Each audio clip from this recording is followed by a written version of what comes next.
Lead is a useful metal with a variety of uses, but it's also a known toxin capable of causing the body harm. That's why it's important to know where it occurs in order to limit exposure.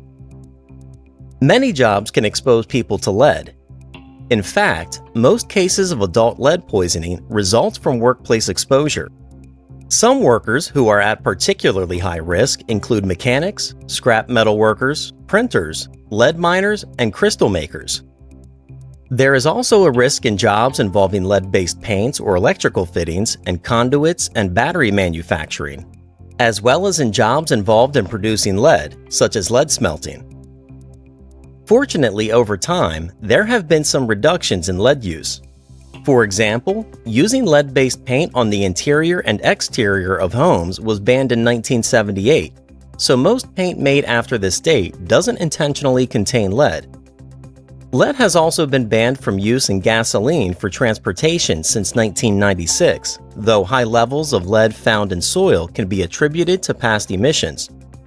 But despite its ban for certain uses, lead still poses an occupational risk because it's widely used in general industry. An example of this is its use in electronics.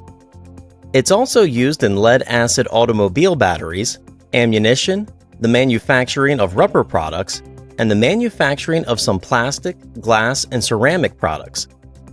Lead is also found in products designed to block radiation, such as lead aprons and X-ray shielding. If you work in an industry where lead dust and fumes can be inhaled or swallowed, your employer has a responsibility to inform you of any site or job-specific lead hazards. It's critical that you are aware of the dangers and take any recommended precautions to reduce your exposure to lead. Something you may not be aware of is that lead exposure can be a risk even outside of your workplace. This is because the levels of lead in your body build up, so any additional exposure outside of work can add to the risk of lead exposure you experience at work. Believe it or not, certain hobbies can expose you to lead. For example, target shooting, car and boat repairs, or making lead fishing sinkers or lures. Even artistic activities such as glazed pottery making, refinishing furniture, painting with some lead-containing paints, and stained glass making can expose you to lead.